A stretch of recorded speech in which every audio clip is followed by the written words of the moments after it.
ಸಿದ್ದಪ್ಪ ಅವರು ಕರ್ನಾಟಕ ಕೇಂದ್ರೀಯ ವಿಶ್ವವಿದ್ಯಾಲಯದಲ್ಲಿ ಅಧ್ಯಯನ ಮಾಡುತ್ತಿದ್ದಾರೆ.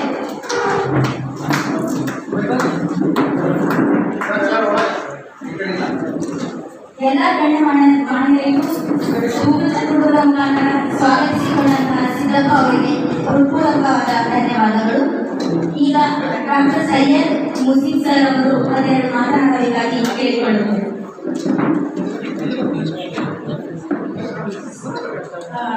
ಬಾಬು ಬಾರಿಕರ್ ಸರ್ ಅವರು ವೇದಿಕೆ ಕುರಿತು ಎರಡು ಮಾತಾಡಬೇಕಾಗಿ ವಿನಂತಿ.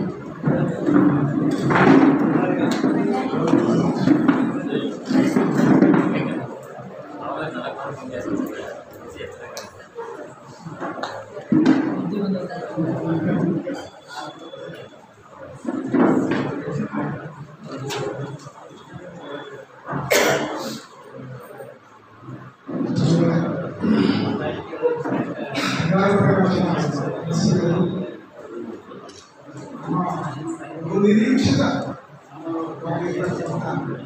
ಕಾರ್ಯಕ್ರಮವನ್ನು ಅಮರಚಿಂತನ ಸಾಹಿತ್ಯವನ್ನು ಅದು ಒಂದು ದಿನ ರಾಷ್ಟ್ರೀಯ ವಿಚಾರ ಸಂಕೀರ್ಣ ಅಂತೇಳಿ ಆಯೋಜನೆ ಮಾಡಿ ಮುಂಜಾನೆ ಸಾಯಂಕಾಲದವರೆಗೂ ಎಲ್ಲರ ಬಾಯಿಂದ ಅಮರಚಿಂತ ಅಮರಚಿಂತ ಅಮರಚಿಂತ ಅಂತ ಹೇಳಿ ಬಹಳ ಸಂತೋಷ ನನಗೆ. ಯಾಕಂದರೆ ಸುಮಾರು 50 ವರ್ಷಗಳ ನಾವು ಅರ್ಧ ಶತಕ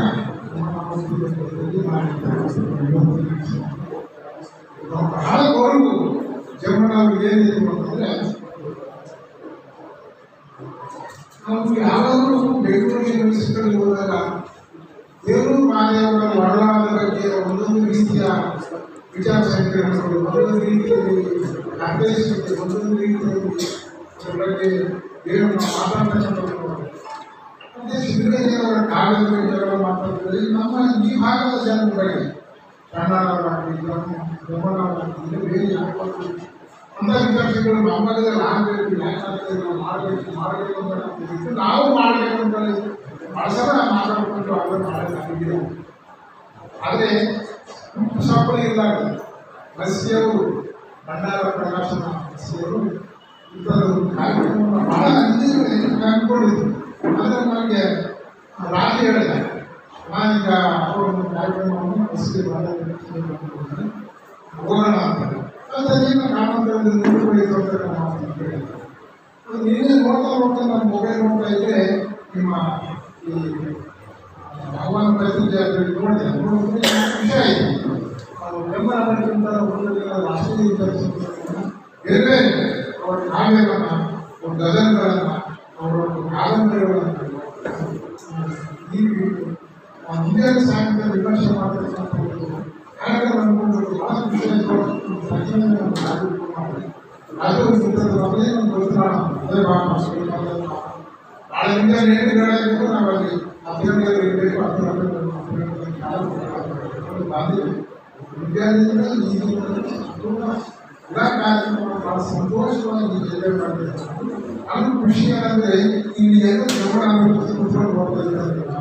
ನನ್ನ ಕಾರ್ಯಕ್ರಮ ಶಿಸ್ತುಬದ್ಧವಾಗಿ ಎಲ್ಲ ಯೂನಿವರ್ಸಿಟಿಯವರು ಇರ್ತಕ್ಕಂಥ ವಿದ್ವಾಂಸರು ಬಗ್ಗೆ ಬೇರೆ ಬೇರೆ ವಿಷಯಗಳು ಬೇರೆ ಬೇರೆ ನಾಯಕರಿಂದ ವಿವರಣಾತ್ಮಕ ವಿಚಾರ ಮಾಡ್ತಾರಲ್ಲ ವಿಷಯವನ್ನು ನಾವು ಕೇಳಿ ಸಂತೋಷಪಟ್ಟು ಅಸಂಗುಣ ಆದಿಂದ ಮುಂದೆಗಳನ್ನು ಹೀಗೆ ತುಂಬಿಕೊಳ್ಳುತ್ತಾ ನೋಡ್ತಾ ಭಾವನೆ ಆಗಿದೆ. ಒಂದು ಸಂತೋಷ ಭಾವನೆ ಆಡಳಿತ ಆಡಳಿತವಾಗಿರ್ತಕ್ಕಂಥ ಎಲ್ಲರನ್ನ ಬೇರೆ ಬೇರೆ ಪ್ರದೇಶಕ್ಕೆ ಅದ್ಭುತವಾಗಿರ್ತಕ್ಕಂಥ ಕಾರ್ಯಕ್ರಮವನ್ನು ಸಾಹಿತ್ಯ ಎಲ್ಲರಿಗೂ ಒಂದು ನನಗೆ ವೇದಿಕೆಯಲ್ಲಿ ಎರಡು ಮಾತುಗಳು ಪ್ರವೇಶ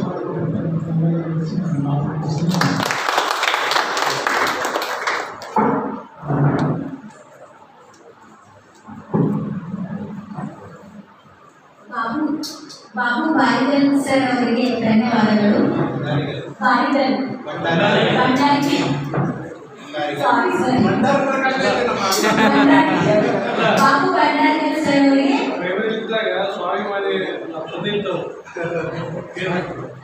ಕ್ಷಮಿಸಿ ಸರ್. ಬಾಬು ಭಂಡಾರಿಕರ್ ಸರ್ ಅವರಿಗೆ ಹೃತ್ಪೂರ್ವಕವಾದ ಧನ್ಯವಾದಗಳು.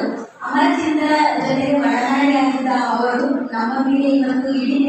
ಇದ್ದು ನಮ್ಮ ಜೊತೆಗೆ ನಮ್ಮನ್ನು ಹುರಿದುಂಬಿಸಿದಾಗಿ ಅವರಿಗೆ ಮತ್ತೊಮ್ಮೆ ಧನ್ಯವಾದ ಹೇಳ್ತೀನಿ.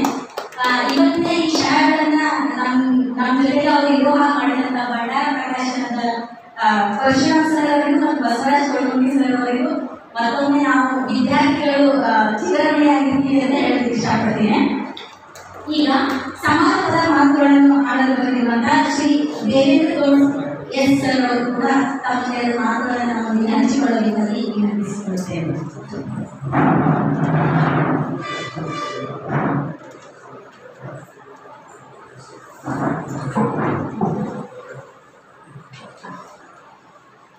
ಎಲ್ರಿಗೂ ನಮಸ್ಕಾರ. ಕೇಳಿಸುತ್ತೆ ಅಂತ ಅನ್ಸುತ್ತೆ ಏಕೆ ಬೇಕಾಗಿತ್ತು. ಇವತ್ತಿನ ಇಡೀ ದಿನದ ನಮ್ಮಣ್ಣ ಅಮರಚಿಂತನ ಬಗ್ಗೆ ಮತ್ತೊಮ್ಮೆ ನಾವೆಲ್ಲರೂ ಕೂಡ ಅವರೇನು ಹೇಗೆ ಅನ್ನೋದ್ರ ಬಗ್ಗೆ ಒಂದು ಮರು ಚಿಂತನೆ ಅಥವಾ ಮರು ಓದು ಇವತ್ತು ಮಾಡಿದ್ದೇವೆ. ಅದು ಭಂಡಾರ ಪ್ರಕಾಶನದವರು ಇಡೀ ಅವರ ಕಾದಂಬರಿ ಮತ್ತು ಕಾವ್ಯದ ಕುರಿತು ಈಗಿನ ಪೀಳಿಗೆಗೆ ಅದನ್ನು ಹಸ್ತಾಂತರಗೊಳಿಸಲಿಕ್ಕೆ ಎಷ್ಟು ಸಾಧ್ಯವೋ ಅಷ್ಟು ಪ್ರಯತ್ನ ಇಲ್ಲಿ ಒಂದು ದಿನದ ಈ ವಿಚಾರಗೋಷ್ಠಿಯಲ್ಲಿ ಪ್ರಬಂಧ ಮಂಡನೆ ಮಾಡಿದಂಥ ಎಲ್ಲರೂ ಕೂಡ ಸಿಕ್ಕ ಸಮಯದಲ್ಲಿ ಅವರಿಗೆ ಸಿಕ್ಕ ಸಮಯದಲ್ಲಿ ಮುಗಿಸಿದ್ದಾರೆ. ಇದು ಬಹಳ ಕಷ್ಟದ ವಿಷಯ. ಬೇರೆ ಬೇರೆ ಕಡೆ ಹೋಗೋದಾಗ ನೋಡಿರ್ತೀವಿ ನಾವು 45 ನಿಮಿಷ ಒಂದು ತಾಸು ಕೊಟ್ಟರೆ ಮುಗಿಸ್ದೇ ಇರೋರು 10 ನಿಮಿಷದಲ್ಲಿ ಎಷ್ಟು ಸಾಧ್ಯವೋ ಅಷ್ಟು ಮುಗಿಸ್ಲಿಕ್ಕೆ ಪ್ರಾಮಾಣಿಕ ಪ್ರಯತ್ನವನ್ನು ಮಾಡಿದ್ದಾರೆ. ಅದಕ್ಕೆ ಮತ್ತೆ ಧನ್ಯವಾದಗಳು. ಬಹಳ ಇವತ್ತು ಈ ಸಮಾರಂಭಕ್ಕೆ ನನ್ನನ್ನು ಯಾಕೆ ಹಾಕಿದ್ದಾರೆ ಅನ್ನೋದು ನನಗೆ ಕ್ವಶನ್ ಆಗಿ ಕೇಳ್ತಾ ಇದೆ. ಯಾಕೆಂದರೆ ನಾನು ಸಾಹಿತ್ಯದ ವಿದ್ಯಾರ್ಥಿ ಅಲ್ಲ, ಮೇಷ್ಟ್ರು ಅಲ್ಲ, ಉಪನ್ಯಾಸಕನೂ ಅಲ್ಲ, ಏನಲ್ಲ, ಒಬ್ಬ ಸಂಘಟಕ. ಅದು ನಾಟಕ ಆಡಿಸೋನು, ನಾಟಕ ಆಡೋನು. ಈ ಯಾವ ನಾಟಕ ಆಡ್ಸಕ್ಕೆ ನಾನು ಕರೆದಾದ್ರು ಗೊತ್ತಾಗೋದು. ಸೊ ಆ ಕಾರಣಕ್ಕಾಗಿ ಇಲ್ಲಿವರೆಗೂ ಅಮರಚಿಂತರ ಸಾಹಿತ್ಯದ ವಿಚಾರ ಏನು ನೀವು ಮಂಡನೆ ಮಾಡಿದ್ದೀರಿ, ಆ ವಿಚಾರವನ್ನು ಮತ್ತೆ ನಾನು ನಿಮಗೆ ಹೇಳಿ ನನ್ನ ಶಾಣೆತನ ತೋರಿಸ್ಕೊಳ್ಳೋದು ನಾನು ತಯಾರಿದ್ದೆ. ಆದರೆ ಕೆಲವು ವಿಚಾರಗಳನ್ನಂತೂ ಹಂಚಿಕೊಳ್ಳಬೇಕಂತ ತಯಾರಾಗಿ ಬಂದಿದ್ದೆ. ಆ ವಿಚಾರವನ್ನು ನಿಮ್ಮೊಟ್ಟಿಗೆ ಹಂಚಿಕೊಳ್ಳಿಕ್ಕೆ ಪ್ರಯತ್ನವನ್ನು ಮಾಡಿದೆ. ಯಾಕೆಂದರೆ ಅವ್ರು ಬಹಳ ಮುಖ್ಯವಾಗಿ ಯಾವುದೇ ಒಂದು ಕಾವ್ಯ, ಕಾದಂಬರಿ, ಕತೆ ಹುಟ್ಟು ಅದು ಎಲ್ಲ ಕಾಲಕ್ಕೆ ಸರ್ವಕಾಲಿಕ ಆಗಲಿಕ್ಕೆ ಸಾಧ್ಯ ಇಲ್ಲ. ಅವತ್ತಿನ ಸಂದರ್ಭದ ಕಾಲಘಟ್ಟ, ಅವತ್ತು ನಡೆದಂಥ ಸನ್ನಿವೇಶಗಳು, ಅದಕ್ಕೆ ಆ ಲೇಖಕ ಅಥವಾ ಕವಿ ಅದನ್ನು ಹೇಗೆ ರಿಸೀವ್ ಮಾಡಿಕೊಂಡ್ರೆ ಅದು ಆಧಾರದ ಮೇಲೆ ಅದನ್ನು ಮಂಡನೆಯನ್ನು ಮಾಡಿರ್ತಾರೆ. ಆದರೆ ಅದನ್ನ ಇಟ್ಟುಕೊಂಡು ಇವತ್ತು ಹೇಗೆ ಮಾಡಬಾರ್ದಾಗಿತ್ತು ಅಂತ ಕೇಳುವಂತಹ ಬಹಳಷ್ಟು ಜನ ನಾವೆಲ್ಲ ಇದ್ದೇವೆ. ಅದು ಸಾಧ್ಯ ಇಲ್ಲ. ಆದರೆ ಅವತ್ತು ಬಂದಂಥ ಆ ಪರಿಸ್ಥಿತಿ ಒಳಗೆ ಆತ ಸಮಾಜಮುಖಿಯಾಗಿ ವಿಷಯ ಮುಟ್ಲಿಕ್ಕೆ ಏನು ಮಾಡಿದ ಅನ್ನೋದನ್ನು ಮಾತ್ರ ನಾವು ತೆಗೆದುಕೊಳ್ಬೇಕೇ ಹೊರತು ಬೇರೆ ಕೂದಲಿಸುಳುವ ಕೆಲಸವನ್ನು ನಾವು ಮಾಡಲಿಕ್ಕೆ ಹೋಗಬಾರದು ಅನ್ನೋದು ನನ್ನ ಬಹಳ ಮುಖ್ಯವಾದಂಥ ವಿಚಾರ. ಆ ಕಾರಣಕ್ಕಾಗಿ ಅಮರಚಿಂತರ ವಿಚಾರಗಳು ಜಮ್ಮಣ್ಣವ್ರ ಬಗ್ಗೆ ನಾವು ಕನ್ನಡ ಸಾಹಿತ್ಯ ಪರಿಷತ್ತಿನ ಜಿಲ್ಲಾ ಕಾರ್ಯದರ್ಶಿ ಏನು ಸ್ವಲ್ಪ ದಿವಸ ಮಹಾಂತೇಶ್ ಬಸ್ಕಿ ಅವರ ಅಧ್ಯಕ್ಷತೆಯಲ್ಲಿ ಇದ್ದಾಗ ಆ ಸಂದರ್ಭದಲ್ಲಿ ಅವರ ವಿಚಾರಗಳ ಬಗ್ಗೆ, ಅವರ ಒಡನಾಟಗಳ ಬಗ್ಗೆ ಅವರನ್ನು ನೋಡೋದು, ಮಾತನಾಡುವ ಅವಕಾಶ ಸಿಕ್ಕಂಥ ಸಂದರ್ಭ. ಹೀಗಾಗಿ ಅವಾಗಿಂದ ಅವರ ಸಾಹಿತ್ಯ ಇವುಗಳ ಬಗ್ಗೆ ಮಹಾಂತೇಶ್ ಬಸ್ಕಿ ಅವರು ಹೇಳಿದಾಗ ಕೇಳುವಂಥ ಸಂದರ್ಭ ಬಂದಿರುವಂಥದ್ದು. ಮತ್ತು ಬಹಳ ಮುಖ್ಯವಾಗಿ ನಾನು ಹೇಳುವಂಥದ್ದು, ಇವತ್ತು ನೀವು ಇಡೀ ಅವರ ಕಾದಂಬರಿ ಮತ್ತು ಕಾವ್ಯ ಅದು ಹೇಗೆ ಪರಿಣಾಮ ಬೀರ್ತು ಅಂತ ಎಲ್ಲ ಹೇಳಿದೆ. ಆದರೆ ನನ್ನ ಬಹಳ ಮುಖ್ಯವಾದಂಥ ಪ್ರಶ್ನೆ, ಇಲ್ಲಿ ಬಹಳ ಜನರು ನೀವೆಲ್ಲರೂ ಕೂಡ ಉಪನ್ಯಾಸಕರಿದ್ದೀರಿ, ಶಿಕ್ಷಕರಿದ್ದೀರಿ, ಮುಂದೆ ಶಿಕ್ಷಕರಾಗುವವರು ಇಲ್ಲಿ ಇದ್ದೀರಿ. ಅವರೆಲ್ಲರಿಗೂ ನಾನು ಕೇಳುವುದಂಥದ್ದು, ನಾನು ವಿನಂತಿ ಮಾಡಿಕೊಳ್ಳೋದು ಏನಂತಂದರೆ, ಇಡೀ ಆ ಸನ್ನಿವೇಶ ಸೃಷ್ಟಿ ಆಗಲಿಕ್ಕೆ, ಆ ಕಾದಂಬರಿ ಸೃಷ್ಟಿ ಆಗಲಿಕ್ಕೆ ಅಮರಚಿಂತರು ಅಲ್ಲಿ ನೋಡಿದ ನೋಟ ಏನಿತ್ತಲ್ಲ ಸಮಾಜದಲ್ಲಿ, ಆ ನೋಟವನ್ನು ನೀವು ವಿದ್ಯಾರ್ಥಿಗಳಿಗೆ ಕಟ್ಟಿಕೊಡುವಂತಹ ಪ್ರಯತ್ನವನ್ನು ದಯವಿಟ್ಟು ಮಾಡಿ ಅನ್ನುವಂಥದ್ದು ನನ್ನ ಕಳಕಳಿಗೆ ವಿನಂತಿ. ಯಾಕಂದರೆ ಬಹಳಷ್ಟು ಜನ ಎಂಥ ಸ್ಥಿತಿಯಲ್ಲಿ ಇದೀವಿ ಅಂದರೆ, ನಾನು ಕೆಲವು ಸಾಲುಗಳನ್ನು ಬರ್ಕೊಂಡ್ಬಂದಿದೆ, ಕೆಲವರು ಬೇಜಾರಾದರೂ ಆಗ್ಬೋದು, ಕ್ಷಮಿಸಬೇಕು. ಏನಂದರೆ ಅವರು ಈ ಇಡೀ ಜಗತ್ತೇ ಒಂದು ಹಳ್ಳಿಯಾಗಿ ಇರುವಂಥ ಸಂದರ್ಭದಲ್ಲಿ ಎಲ್ಲವೂ ಕೂಡ ಸರಕಾಗಿರುವಂತಹ ಸಂದರ್ಭದಲ್ಲಿ ಅಕ್ಷರ ಸಾಹಿತ್ಯ ಎಲ್ಲವೂ ಕೂಡ ಸರಕಾಗಿರುವಂತಹ ಸಂದರ್ಭದಲ್ಲಿ ಇಡೀ ಒಂದು ದಿನ ಇವತ್ತು ಜಮ್ಮಣ್ಣ ಅಮರಚಿಂತರ ಕಾದಂಬರಿ ಕಾವ್ಯದ ಬಗ್ಗೆ ಚರ್ಚೆ ಮಾಡ್ತಾ ಇದ್ದೀವಿ. ಮನುಷ್ಯತ್ವ ಸಮಾಜದ ಎಲ್ಲದ ಕುರಿತು ಅಮರಚಿಂತನ ಇಟ್ಕೊಂಡು ಚರ್ಚೆ ಮಾಡ್ತಾ ಇದ್ದೀವಿ. ಆದರೆ ನಿಮಗೆ ಗೊತ್ತಿರಲಿ, ಬಹಳಷ್ಟು ಜನರಿಗೆ ಇವತ್ತು ಲಾಭ ನಷ್ಟಗಳ ಬಗ್ಗೆ ಲೆಕ್ಕ ಹಾಕುವವರಿಗೆ ಇಡೀ ನಾವೇನು ಒಂದು ದಿನದ ಈ ಕಸರತ್ತನ್ನು ಮಾಡಿದ್ದೀವಿ ಅವ್ರಿಗೆಲ್ಲರೂ ವೇಸ್ಟ್ ಅಂತ ಅಂತಾರೆ. ಅವರು ಇಡೀ ಒಂದು ದಿನ ಇವತ್ತು ನಾವು ಮಾಡಿದ್ದು ಅವ್ರು ವೇಸ್ಟ್ ಅಂತಾರೆ. ಯಾಕಂದ್ರೆ ಅವರಿಗೆ ಲಾಭ ನಷ್ಟವೇ ಮುಖ್ಯ ಆಗಿರುವಂತಹ ವಿಚಾರ. ಇನ್ನು ಸಮಾಜಮುಖಿ ಇಲ್ಲಿ ತೊಡಗಿರುವವರಿಗೆ, ನನ್ನ ಸಂಘಟನೆ ಬೇರೆ ಬೇರೆ ತೊಡಗಿರುವಂತವರಿಗೆ ಕೆಲವು ವಿಚಾರಗಳು ಇಲ್ಲಿ ಸಿಗಲಿಕ್ಕೆ ಸಾಧ್ಯ ಆಗಿದ್ದಾವೆ. ನಮ್ಮ ಮುಂದಿನ ಸಂಘಟನೆ ಮತ್ತು ಇದಕ್ಕೆ ಅವು ದಾರಿದೀಪ ಆಗಬಹುದು. ಆದರೆ ನಾವು ಕೆಲವೇ ಜನ ಇದ್ದೀವಿ, ಎಲ್ಲರೂ ಅವರಿಲ್ಲ. ಆದರೆ ಇದನ್ನೆಲ್ಲವನ್ನೂ ಹೊರತುಪಡಿಸಿ ಕೆಲವರಿಗೆ ಇನ್ನು ಪ್ರಮೋಷನ್ನು PA DA ಅದ್ರ ಬಗ್ಗೆನೇ ಲೆಕ್ಕ ಮಾಡುವ ಕೆಲವರಿಗೆ ಆಗಾಗಲೇ ಕಿರೀಟ ಇರ್ತದೆ. ಅವರಿಗೆ ಆ ಕಿರೀಟಕ್ಕೆ ಇನ್ನೊಂದು ಗರಿ ಸೇರಾಯಿತು ಅಂತ ಹೇಳಿ ಅನ್ಕೋಬಹುದು. ಆದರೆ ಇವೆಲ್ಲವನ್ನೂ ಹೊರತುಪಡಿಸಿದ್ರೆ ಬಹಳ ಮುಖ್ಯವಾಗಿ ಜಮ್ಮಣ್ಣ ಅಮರಚಿಂತವರು ಆ ಬರಹ ಸಂಬಂಧಪಟ್ಟಂತೆ ಅವರೇ ಕೆಲವು ವಿಚಾರಗಳನ್ನು ಹೇಳ್ಕೊಂಡಿರ್ತಾರೆ. ಹೊಸ ಹೋರಾಟ, ಹೊಸ ಆಲೋಚನೆಗಳಲ್ಲಿ ಪಾಲ್ಗೊಳ್ಳದೆ ಬರಹಕ್ಕೆ ಜೀವಂತಕ್ಕೆ ಬರಲಾರದು ಮತ್ತು ಬರೀ ಕಲ್ಪನೆಯೇ ತುಂಬಿಕೊಂಡ ಸಾಹಿತ್ಯದಿಂದ ಒಂದು ಸಮಗ್ರ ದರ್ಶನ ಸಾಧ್ಯವಾಗಲಾರದು ಅನ್ನುವಂಥ ಮಾತುಗಳನ್ನು ಹೇಳ್ತಾರೆ. ಜೊತೆಗೆ ಎಲ್ಲವನ್ನೂ ದೂರದಿಂದ ನೋಡುವುದು ಒಂದು ಅಪಾಯವಾದರೆ ಅಗತ್ಯಕ್ಕಿಂತ ಹೆಚ್ಚು ಎಲ್ಲದರ ಒಳಗೆ ತೂರಿಕೊಂಡು ಬಿಡುವುದು ಕೂಡ ಒಂದು ಅಪಾಯ. ಈ ಎರಡೂ ಅತಿಗಳ ನಡುವೆ ಆರೋಗ್ಯಕರ ಅಂತರದಲ್ಲಿ ಕಲಾ ಸೃಷ್ಟಿಯಾಗಬೇಕು ಅನ್ನುವಂಥ ಮಾತನ್ನು ಅವರು ಹೇಳ್ತಾರೆ. ಅಂದರೆ ಭಾಳ ಭಾಳ ಭಾಳ ಜಾಗರೂಕತೆಯಿಂದ ಹೆಜ್ಜೆ ಹಾಕಬೇಕು. ನೀನು ಯಾವುದಾದ್ರೂ ಒಂದು ಸೃಷ್ಟಿ ಮಾಡಬೇಕಾದ್ರೆ ಎಲ್ಲವನ್ನೂ ಕೂಡ ಅತಿಯಾಗಿಯೂ ಮಾಡದೇನೆ ಅಥವಾ ಬಿಟ್ಬಿಡದೇನೆ ಒಂದು ಸಮಾನ ಅಂತರದಲ್ಲಿ ಹೇಗೆ ಅದು ಎಲ್ಲರಿಗೂ ಹೊಡಿತಾ ಆಗುವ ಹಾಗೆ ನೋಡ್ಕೊಳ್ಬೇಕನ್ನುವಂಥ ಸೂಕ್ಷ್ಮವಾದ ಮಾತುಗಳನ್ನು ಅವರು ಹೇಳ್ತಾರೆ. ಸೊ ಇದು ಎಲ್ಲರಿಗೂ ನಮ್ಮೆಲ್ಲರಿಗೂ ಕೂಡ ನಾವು ಸಾಹಿತ್ಯ ಸೃಷ್ಟಿ ಮಾಡುವವರಿಗಾಗಿರ್ಬೋದು ಅಥವಾ ಸಂಘಟನೆ ಮೂಲಕ ಸಮಾಜಮುಖಿ ಚಿಂತನೆ ಮಾಡುವವರಿಗೂ ಕೂಡ ಒಂದಿಷ್ಟು ಪಾಠಗಳನ್ನು ಹೇಳ್ಕೊಡ್ತಾರೆ ಇದು ಅಂತೇಳಿ ನಾನು ಅನ್ಕೊಳ್ತೇನೆ. ಇದರ ಜೊತೆಗೆ ಯಾವುದೇ ಒಬ್ಬ ಸಾಹಿತಿ ಕಲಾವಿದನಿಗೆ ಒಂದು ರಾಜಕೀಯ ಪ್ರಜ್ಞೆ ಇರಲೇಬೇಕು ಕೂಡ. ಅದು ಅವ್ರು ಹೇಳೋ ಮಾತೆ, ಇದು ನನ್ನ ಮಾತು ಅಲ್ಲ. ಸರ್ ಅಮರಚಿತ್ ಅವ್ರು ಹೇಳೋ ಮಾತೇ ಇದು. ಎಲ್ಲರೂ ಕೂಡ ಒಂದು ರಾಜಕೀಯ ಪ್ರಜ್ಞೆ ಇರಲೇಬೇಕು. ಕವಿಗೆ ಬರೀ ಕಳಕಳಿ ಇದ್ರೆ ಸಾಲದು. ಸೈದ್ಧಾಂತಿಕ ಸ್ಪಷ್ಟನೆ, ವೈಜ್ಞಾನಿಕವಾದ ತಿಳುವಳಿಕೆ, ಬದುಕನ್ನು ಸರಿಯಾದ ರೀತಿಯಲ್ಲಿ ಗ್ರಹಿಸುವ ದೃಷ್ಟಿಕೋನ ಅಗತ್ಯ ಅನ್ನುವ ಮಾತನ್ನು ಅವರು ಬಳಸ್ತಾರೆ. ಅಂದರೆ ಇವತ್ತು ಹೇಗಾಗಿದ್ದೀವಿ ಅಂತಂದರೆ ನಾವೆಲ್ಲರೂ ಕೂಡ ಎಲ್ಲವನ್ನೂ ಗಮನಿಸ್ತಾ ಇದ್ದೇವೆ, ಎಲ್ಲವನ್ನೂ ನೋಡ್ತಾ ಇದ್ದೇವೆ. ಆದರೆ ಧೈರ್ಯವಾಗಿ ಯಾವುದನ್ನೂ ಹೇಳಲಿಕ್ಕೆ ಆಗದಂತಹ ಸ್ಥಿತಿಯಲ್ಲಿ ಗಿಲಿಗಿಲಿ ಒದ್ದಾಡ್ತಾ ಇದ್ದೇವೆ. ಆ ಕಾರಣಕ್ಕಾಗಿಯೇ ಅವರು ಕೆಲವು ಕಾವ್ಯದ ಸಾಲುಗಳು ನಮಗೆ ಬರ್ತಾರೆ ಏನೋ ಅಂತ ಅನ್ನಿಸ್ತಾರೆ. ಊದೋಟದಲ್ಲೊಂದು ಹುಲಿಗಳು ಹುಟ್ಟುವುದಿಲ್ಲ, ಕಾಗದ ಹುಲಿಗಳೆಂದು ಗರ್ಜಿಸುವುದಿಲ್ಲ ಅಂತ ನಾವು ಯಾವ ಹುಲಿಗಳಕ್ಕೆ ನಾವೇ ನಿರ್ಧಾರ ಮಾಡ್ಕೋಬೇಕು. ಅದರ ಜೊತೆಗೆ ರಕ್ತ ಸಿಕ್ತ ಖಡ್ಗ ನಿಮ್ಮ ಹೊರೆಯಲ್ಲಿ, ಹಂತಕರು ಯಾರೆಂದು ಮತ್ತೆ ಕೇಳುವಿರಿ, ಬಿತ್ತುವ ಬೀಜ ನಿಮ್ಮ ಉಗ್ರಾಣದಲ್ಲಿ, ಬೆಳೆಯಾಕೆ ಬರಲಿಲ್ಲವೆಂದು ಮತ್ತೆ ಕೇಳುವಿರಿ ಅಂತ. ಅಂದರೆ ಈ ಸಾಲುಗಳು ಈಗ ನಮಗಾಗಿ ಯಾವಾಗ ಬರ್ದದ್ರಿ ಏನೋ ಅಂತ ಅನ್ತಾರೆ. ನಾವು ಮತ್ತೆ ಇವನ್ನ ಪ್ರಶ್ನೆ ಮಾಡ್ಕೊಳ್ದ ನಾವು ಎಲ್ಲಿದ್ದೀವಿ, ಹೇಗಿದ್ದೀವಿ, ಯಾರನ್ನ ಕುರಿತು ಮಾತಾಡಬೇಕು, ಹೇಗೆ ಮಾತಾಡಬೇಕು ಅನ್ನುವಂಥ ವಿಚಾರದಲ್ಲಿ ಮತ್ತೆ ನಾವು ಆಲೋಚನೆಯನ್ನು ಮಾಡಬೇಕು. ಮತ್ತು ಸಂಘಟನೆಯಲ್ಲಿ ಭಾಗವಹಿಸಿದಂಥ ನನ್ನಂಥವರಿಗೆ ಈ ವೇದಿಕೆಗೆ ಇಲ್ಲಿ ಬಂದು ಮಾತಾಡಲಿಕ್ಕಾಯಿತು ಅಥವಾ ಈ ಥರ ನನ್ನನ್ನು ಸೃಷ್ಟಿ ಮಾಡಿದ್ದು ಕೂಡ ಒಂದು ಶಾಲೆ ಕಾಲೇಜಿನ ಇರುವಂತಹ ವಾತಾವರಣ, ಅವತ್ತಿನ ಉಪನ್ಯಾಸಕ ವರ್ಗ ಮತ್ತು ಅವತ್ತಿನ ಸಂಘಟನೆ, ಅವೆರಡೂ ಕೂಡ ನನಗೆ ಇಲ್ಲಿ ನಿಂತು ಮಾತಾಡಲಿಕ್ಕೆ ಒಂದು ವೇದಿಕೆಯನ್ನು ಸೃಷ್ಟಿ ಮಾಡಲಿಕ್ಕೆ ಸಾಧ್ಯ ಆಗಿದೆ. ಆದರೆ ಇವತ್ತಿನ ಕಾಲೇಜನ್ನು ನಾನು ನೋಡಿದಾಗ ಅಥವಾ ಅದನ್ನು ಗಮನಿಸಿದರೆ ಒಂಥರ ಭಯ ಬರ್ತಾ ಇದೆ. ಯಾಕಂದರೆ ನಮ್ಮನ್ನು ಒಳಗಿಟ್ಕೊಳ್ಳೋಕ್ಕೇ ಇಲ್ಲಾದಂಥ ವಾತಾವರಣಗಳು ಇವತ್ತಿನ ಕಾಲೇಜಿನಲ್ಲಿದೆ. ಮತ್ತು ದೇವೇಂದ್ರಗೌಡ ಬಂದ ದೇವೇಂದ್ರಗೌಡನ್ನು ಮಾತಾಡಿಸಿದರೆ ಯಾಕಂದ್ರೆ ನನ್ನೆಲ್ಲಿ ನಕ್ಸಲೇಟ್ ಅಂದ್ಬಿಡ್ತಾರೋ ಅನ್ನುವಂಥ ವಿಚಾರ ಇವತ್ತು ಉಪನ್ಯಾಸಕರಲ್ಲಿ ಇದರಲ್ಲಿ ಇರುವಂಥದ್ದು. ಇವರೆಲ್ಲರೂ ಕೂಡ ವೇದಿಕೆಯಲ್ಲಿ ಕೂತಾಗ ಕ್ರಾಂತಿಕಾರಿಕ ವಿಚಾರಗಳನ್ನು ಮಾತಾಡ್ತಾರೆ. ಅದ್ರ ಬಗ್ಗೆ ಏನು ವಿಚಾರ ಇಲ್ಲ.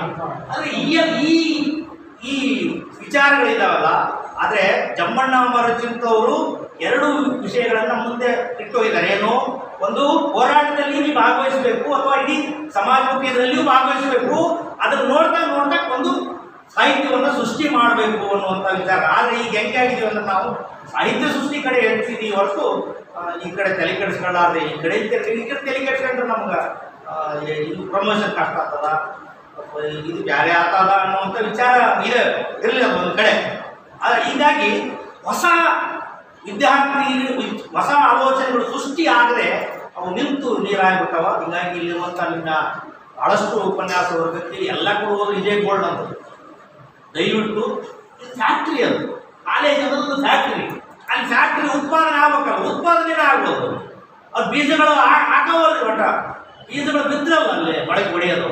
ಆ ಬೀಜ ಕೊಳ್ಳಾರ್ದಂಗೆ ಹೊರಗಡೆ ಪ್ರಯತ್ನ ಆಗ್ತಾ ಇದ್ದಾವೆ. ಈ ವಿಚಾರವಾಗಿ ದಯವಿಟ್ಟು ಸಮಸ್ಯೆಗಳದಾವು ಇಲ್ಲ ಅಂತ ಹೇಳಿ. ಯಾಕಂದರೆ ಆ ಸಮಸ್ಯೆಗಳು ಹೇಳ್ತಾ ಹೋದ್ರೆ ನಾನು ನಿಮ್ಮ ಮೇಲೆ ಹೇಳೋದು, ನೀವು ನಮ್ಮ ಮೇಲೆ ಹೇಳೋದು, ಈ ಥರದ್ದು ಇದಾವೆ, ಇಲ್ಲ ಅಂತಲ್ಲ. ಆದರೆ ನಾನು ಹೇಳುವಂಥದ್ದು ಏನಂದರೆ ಎರಡೂ ಕೂಡ ಸಮಾನವಾಗಿ ನಡಿಬೇಕು.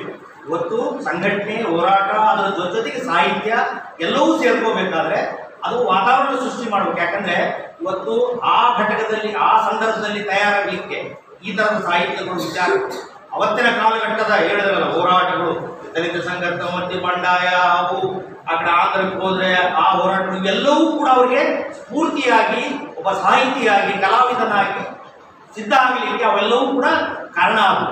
ಇವತ್ತಿನ ಸಂದರ್ಭದಲ್ಲಿ ಅವರ ಕೊರತೆ ಇದ್ದಾವೆ, ಅವುಗಳ ಕೊರತೆ ಇದೆ. ಆ ಕೊರತೆಯನ್ನು ತುಂಬಿಕೊಳ್ಳಿಕ್ಕೆ ನೀವು ನಾವು ಕೂಡ ಇಬ್ಬರೂ ಸೇರಿ ಇವತ್ತು ಆ ಕೊರತೆಯನ್ನು ನೀಗಿಸಿ ಮತ್ತೆ ಆ 70ರ 80ರ ದಶಕದ ವಿಚಾರ. ಯಾಕಂದರೆ ಎಲ್ಲವೂ ಮೂದ್ಬಿಟ್ಟವ, ಎಲ್ಲ ಸಮಸ್ಯೆಗೆ ಇತಿಹಾಸ ಆಗ್ಬಿಟ್ಟದ ಅನ್ನಂಗಿಲ್ಲ. ಅದಕ್ಕಿಂತ ಹೊತ್ತುಕೊಟ್ಟು ಇವತ್ತು ಸಮಸ್ಯೆಗಳು ಆಗರವಾಗಿ ನಮ್ಮ ಮುಂದಿದ್ದಾವೆ.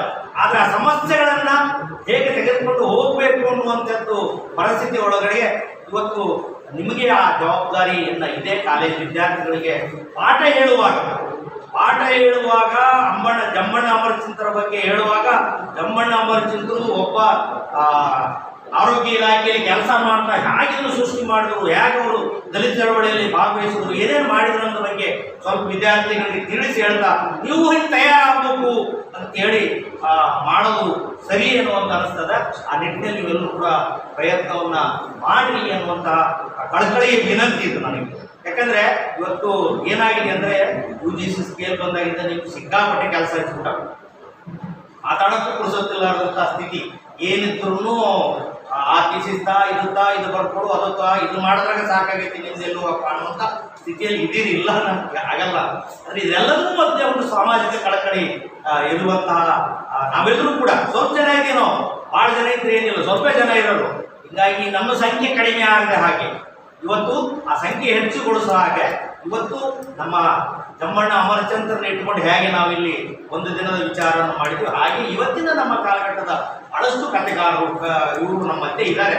ಅವ್ರಿಗೂ ಅದು ಇದೇ ರೀತಿ ಕಾರ್ಯಕ್ರಮವನ್ನು ಹಮ್ಮಿಕೊಳ್ಳೋಣ ಮತ್ತು ಅದಕ್ಕೆಲ್ಲವೂ ಕೂಡ ಎಲ್ಲರ ಬೆಂಬಲ ಕೂಡ ಅಗತ್ಯ ಇದೆ. ಆ ನಿಟ್ಟಿನಲ್ಲಿ ನಾವು ನೀವೆಲ್ಲ ಪ್ರಯತ್ನ ಮಾಡೋಣ. ಇವತ್ತಿನ ಒಂದು ದಿನದ ಈ ವಿಚಾರ ಸಂಕಿರಣದಲ್ಲಿ ಕೆಲವು ಮಾತುಗಳನ್ನು ಆಡಲಿಕ್ಕೆ ನನಗೆ ಇದು ಅವಕಾಶ. ಯಾಕಂದರೆ ಈ ವಲಯದಲ್ಲಿ ಮಾತನಾಡಿದ್ದಿದೆ ಮೊದಲು, ನಾವು ಬೇರೆ ಇದರಲ್ಲೆಲ್ಲ ಮಾತನಾಡ್ತೇವೆ, ಸಿಕ್ಕಾಪಟ್ಟೆ ಮಾತಾಡ್ತೇವೆ. ಆದರೆ ಈ ವಲಯದ ಜೊತೆ ಮಾತಾಡಬೇಕಾದ್ರೆ ಆ ಸೂಕ್ಷ್ಮತೆಯಿಂದ ಮಾತಾಡಬೇಕಾಗಿದೆ. ಏನಾದ್ರು ಹೆಚ್ಚು ಕಡಿಮೆ ಆದರೆ ಇಂದು ಏನಪ್ಪ ಅನ್ನುವಂಥ ಸ್ಥಿತಿ. ಸೊ ಆ ಕಾರಣಕ್ಕಾಗಿ ಆದರೆ ಭಾಳ ಒಂಥರ ಎಲ್ಲರಿಗೂ ಮೀರಿದ ಮನುಷ್ಯರು ನಾವು, ಏನಾದರೂ ಆಗಲಿ ನಮಗೇನಾಗುತ್ತೆ ಅನ್ನೋ ಹೀಗಾಗಿ ಇದ್ದದ್ದನ್ನು ಇಂದಾಗಿ ಹೇಳಿದ್ದೀನಿ. ದಯವಿಟ್ಟು ಏನಾದರೂ ಬೇಜಾರಾಗಿದ್ದರೆ ಕ್ಷಮಿಸಿ. ನಾವು ನೀವು ಸೇರಿ ಒಂದು ಸಮಾಜ ಕಟ್ಟೋಣ ಅಂತ ಹೇಳ್ತಾರೆ ಅಂತ.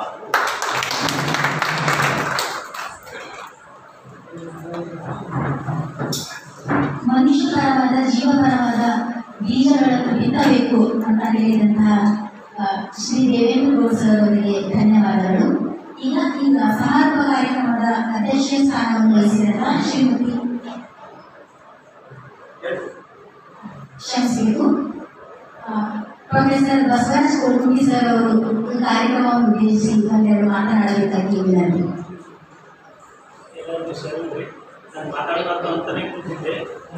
ನಮ್ಮ ಮಾತೇಶ್ವರ ಅವರು ಎಸ್ ನಾವು ಗಂಡ ಪ್ರಕಾಶನದಿಂದ ಇಂಥ ಚಟುವಟಿಕೆ ಮಾಡಬೇಕು ಅನ್ನೋದು ಭಾಳ ದಿವಸದಿಂದ ಮನಸ್ಸಿಗೆ ಇದ್ರೂ ಸಣ್ಣ ಮಾಡ್ತಿದ್ವಿ. ಇದು ಶುರು ಮಾಡಿದ್ವಿ.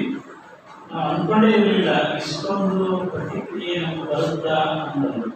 ಎಲ್ಲ ರೀತಿಯ ಪ್ರತಿಕ್ರಿಯೆ ನಾವು ಅಂದುಕೊಂಡಿದ್ದಕ್ಕಿಂತ ಹೆಚ್ಚು ಪ್ರಬಂಧಗಳು, ವೈವಿಧ್ಯಮಯವಾದಂತಹ ವಸ್ತು ವಿಷಯಗಳು, ಆಮೇಲೆ ಪ್ರಬಂಧದ ಆಚೆಗೆ ಸಂಘಟನೆ ಮಾಡೋದಕ್ಕೆ ಅನುಸರಲಿ ಎಲ್ಲರೂ ದೂರವರು ಮತ್ತು ಸುತ್ತಮುತ್ತಲಿಂದ ರಾಯಚೂರಿಂದ ಹಿರಿಯರು ಈ ಎಲ್ಲ ರೀತಿಯ ಪ್ರತಿಕ್ರಿಯೆಯನ್ನು ನೋಡಿ ಆಮೇಲೆ ಬಂದಂಥ ಪ್ರಬಂಧಗಳು ದೂರದಿಂದಲೂ ನೋಡೋದು. ಬರೀ ಅದೊಂದು ಜಂಬಣ್ಣ ಅಂದ್ರೆ ರಾಯಚೂರು ಅನ್ನೋದು ಸುಳ್ಳು, ಅಥವಾ ಜಂಬಣ್ಣ ಅಂದ್ರೆ ಹೈದರಾಬಾದ್ ಕರ್ನಾಟಕ ಅನ್ನೋದು ಸುಳ್ಳು. ಜಂಬಣ್ಣ ಅಂದ್ರೆ ಕನ್ನಡ. ಕನ್ನಡ ಎಲ್ಲಿಗೂ ಜಗತ್ತಿನ ತುಂಬ ಕನ್ನಡಿಗರಿದ್ದಾರೋ ಅಲ್ಲಿವರೆಗೂ ಜಂಬಣ್ಣ ಇದ್ದಾರೆ. ಅದನ್ನು ನಾವು ತಿಳ್ಕೋಬೇಕು ಅಂತ ಅನ್ಕೊಂಡ್ಬಂದು ಆಮೇಲೆ ಜಂಬಣ್ಣ ಅನ್ನೋ ಚಿತ್ರನ ನಾವು ಬಹಳ ಮುಖ್ಯವಾಗಿ ಇನ್ನೊಂದು ಪದೇನೂ ಅನ್ನಿಸ್ತು. ಏನಂದ್ರೆ ಯಾಕೆ ನಮಗೆ ಜಂಬಣ್ಣ ಅನ್ನೋ ಚಿತ್ರ ಒಂದು ಪೆಟ್ರೋಮ್ಯಾಕ್ಸ್ ಅಂತ 4 ಜನಗಳು ಕವಿತೆ ಅಂತ ಪೇಪರ್ ಮಾಡೋದು ನಮ್ಗೆ ಯಾಕೆ ಅನ್ನಿಸ್ತಿಲ್ಲ? ಇಷ್ಟು ಜನ ಒಂದು ಅಟ್ಲೀಸ್ಟ್ 40 ಜನ ನಾವು ಸಂಪರ್ಕಿಸಿದ್ರು. ಬಂದಿರೋ ಕೆಲವರು ಪ್ರೆಸೆಂಟ್ ಮಾಡಿರೋ ಕೆಲವರು ಯಾಕಂತ ಅನ್ನಿಸ್ತಿಲ್ಲ? ಯಾಕೆ ದೇವರು ಮಹಾದೇವ ಮತ್ತು ಜಂಬಣ್ಣ ಅನ್ನೋ ಚಿತ್ರನ ಹೋಲಿಸ್ಬೇಕು ಅಂತ ನಮ್ಗೆ ಯಾಕೆ ಅನಿಸೋದಿಲ್ಲ?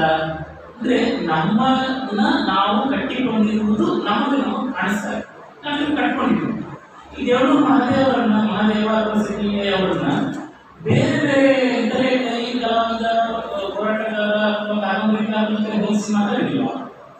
ನಮ್ಗೆ ಯಾಕೆ ಜಂಬಣ್ಣ ಅನ್ನೋ ಚಿತ್ರದ ಜೊತೆ ಮಾತಾಡಬೇಕು ಅಂತ ನಮ್ಗೆ ಅನಿಸೋದಿಲ್ಲ? ಸೊ ಈ ತರ ನಾವು ಆಲೋಚನೆ ಮಾಡಕ್ಕೆ ಶುರು ಮಾಡಿದ್ರೆ ಆಗ ನಮಗೆ ಜಂಬಣ್ಣ ಅನ್ನೋ ಚಿತ್ರಕ್ಕೆ ಸಿಗಬೇಕಾದ ಜಾಗ ಸಿಗುತ್ತೆ. ಬಹುಶಃ ಇನ್ನೊಂದು ಜಂಬಣ್ಣ ಅನ್ನೋ ಚಿತ್ರದಂತಹ ಇನ್ನೂ ಹಲವು ಜನ ಕೈಗಳಿಗೆ ಕೂಡ ಸಮಸ್ಯೆಗಳೇನೆಂದರೆ ಅವರು ಹೋರಾಟದ ಜೊತೆಗೆ ಇದ್ದಿರೋದ್ರಿಂದ ಸಾಮಾನ್ಯವಾಗಿ ಜಂಬಣ್ಣ ಅನ್ನೋ ಚಿತ್ರ ಕಾವ್ಯ ಮೀಮಾಂಸೆ ಅಂತ ಯಾಕೆ ನಮಗೆ ಬರೆಯೋಕ್ಕಾಗಲ್ಲ? ಕಾವ್ಯ ಯಾಕೆ ಬರೆಯೋಕ್ಕಾಗಲ್ಲ?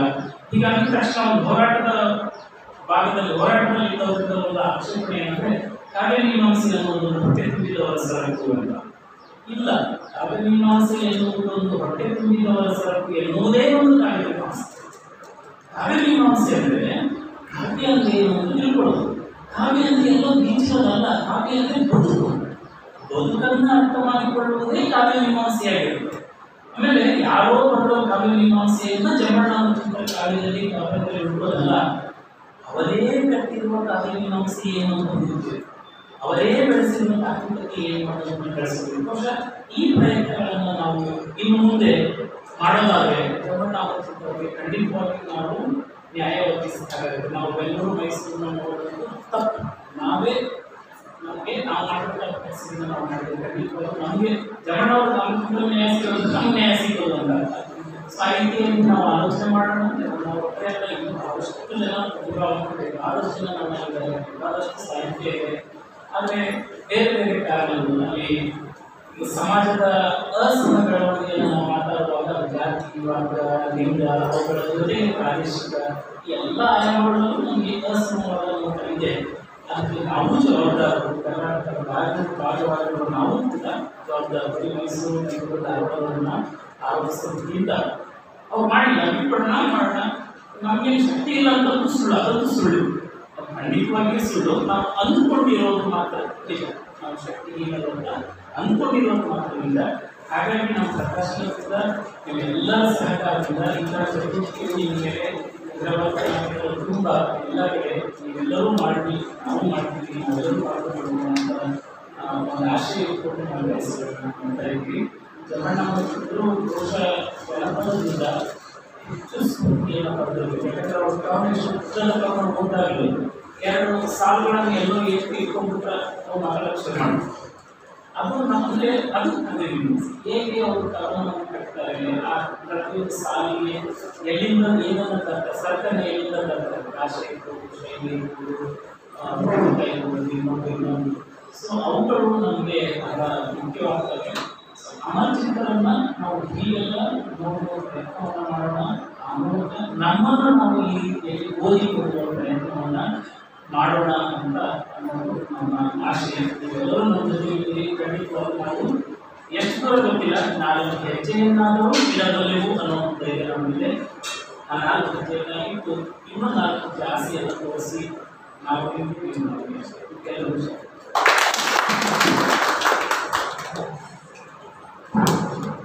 ಬಸವರಾಜ್ ಕೋಡ್ಮುಗಿ ಸರ್ ಅಂದ್ರೆ ವಿದ್ಯಾರ್ಥಿಗಳಲ್ಲಿ 2 ರೀತಿ ಅವ್ರು ಮಾತಾಡಿದ್ರೆ 2 ರೀತಿ ಪ್ರಶ್ನೆಗಳು ಬರುತ್ತೆ. ಒಂದು ನಾವು ಮೊದಲೇ ಏನು ಯೋಚನೆ ಮಾಡಿರ್ತೀವಿ, ಆ ಯೋಚನೆ ನಾವು ಮಾಡ್ತಾ ಇರೋದು ತಪ್ಪೋ ಸರಿಯೋ ಅನ್ನೋ ಒಂದು ಪ್ರಶ್ನೆ ನಮ್ಮಲ್ಲಿ ಹುಟ್ಟಾಕುವಂತ ಮಾತನಾಡ್ತಾರೆ. ಇನ್ನೊಂದು ಹೊಸ ವಿಚಾರಕ್ಕೆ ದಾರಿಯನ್ನು ಮಾಡ್ಕೊಡ್ತಾರೆ. ಅಂದ್ರೆ ವಿದ್ಯಾರ್ಥಿಗಳು ಹೊಸ ವಿಚಾರದ ಯೋಚನೆ ಮಾಡೋದಕ್ಕೆ ಮಾರ್ಗದರ್ಶನವನ್ನ ಮಾಡ್ತಿರ್ತಾರೆ. ಅವರು ಆಡೋ ಪ್ರತಿ ಮಾತು ಹಾಗೆ ಇರುತ್ತೆ. ಇವತ್ತು ಕೂಡ ವಿದ್ಯಾರ್ಥಿಗಳಿಗೆ ಮಾರ್ಗದರ್ಶನವಾಗಿ ಮಾತನಾಡಿದಂಥ ಸರ್ ಅವರಿಗೆ ಧನ್ಯವಾದಗಳು. ಈಗ ಸಮಾರೋಪ ಕಾರ್ಯಕ್ರಮದ ಅಧ್ಯಕ್ಷತೆಯನ್ನು ವಹಿಸಿದಂಥ ಶ್ರೀಮತಿ ರೇಣುಕಾ ಕೋಡ್ಮುಗಿ ಮೇಡಮ್ ಅವರು ಮಾತನಾಡಬೇಕಾಗಿ ಕೇಳಿಕೊಳ್ಳುತ್ತೇನೆ. ಎಲ್ಲರಿಗೂ ನಮಸ್ಕಾರ. ಬಣ್ಣದ ಪ್ರಕಾಶ ಇವರು ಏರ್ಪಡಿಸಿರುವಂತಹ ಈ 1 ದಿವಸದ ಅಮರಚಂದ್ರ ಸಾಹಿತ್ಯದ ವಿಚಾರ ಸಂಕಿರಣವು ನಿಜಕ್ಕೂ ಕೂಡ ಸಾರ್ಥಕತೆಯನ್ನು ಮತ್ತು ಸಮಾಧಾನವನ್ನು ತಂದಿದೆ ಎಂಬುದು ನನ್ನ ಅನಿಸಿಕೆ.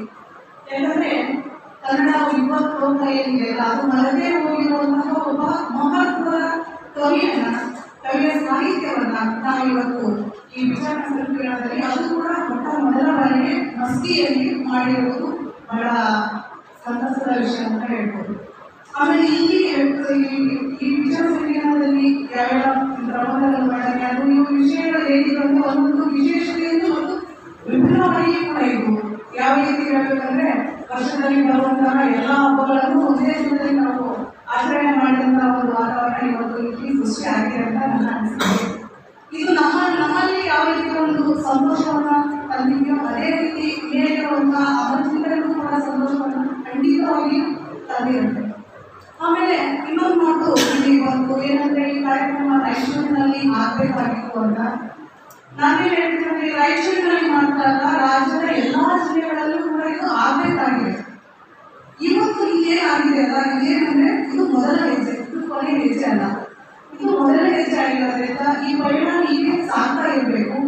ಇದನ್ನ ನಮ್ಮ ಅಮರಚಂದ್ರ ಒಂದು ಮಾತಿನಲ್ಲೇ ಹೇಳಬೇಕಾದ್ರೆ ಕಡಲಾಟ ಬೇಕೆ ಮೊದಲು ಹನಿ ಆಗುವುದು. ಈ ಹನಿ ಇಲ್ಲಿ ಇವತ್ತು ಜಿನಿಗಿದೆ, ಇದು ಮಳೆ ಆಗಬೇಕು, ಕಡಲಾಗಬೇಕು. ಇದನ್ನ ಮುಂದುವರಿಸುವ ಜವಾಬ್ದಾರಿ ನಮ್ಮೆಲ್ಲರ ಮೇಲೆ ಇದೆ.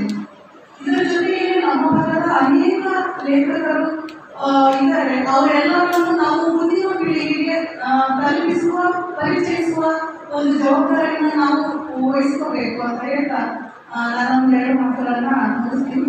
ಈ ಒಂದು ಕಾರ್ಯಕ್ರಮದ ಒಂದು ಭಾಗವಾಗುವುದಕ್ಕೆ ಮತ್ತು 2 ಮಾತುಗಳನ್ನ ಆಡೋದಕ್ಕೆ ಅವಕಾಶ ಮಾಡಿಕೊಟ್ಟಂತಹ ಬಣ್ಣದ ಪ್ರಕಾಶನಕ್ಕೂ ಮತ್ತು ತಾವೆಲ್ಲರಿಗೂ ಧನ್ಯವಾದಗಳು. ಧನ್ಯವಾದಗಳು ಮೇಡಮ್. ಈಗ ಶ್ರೀ ಪರಶುರಾಮ್ ಕೋಡ್ಮುಗಿ ಸರ್ ಅವರು ಈ ಕಾರ್ಯಕ್ರಮಕ್ಕೆ ವಂದನಾರ್ಪಣೆಯನ್ನು ಮಾಡಬೇಕಾಗಿ ಕೇಳಿಕೊಳ್ಳುತ್ತೇವೆ.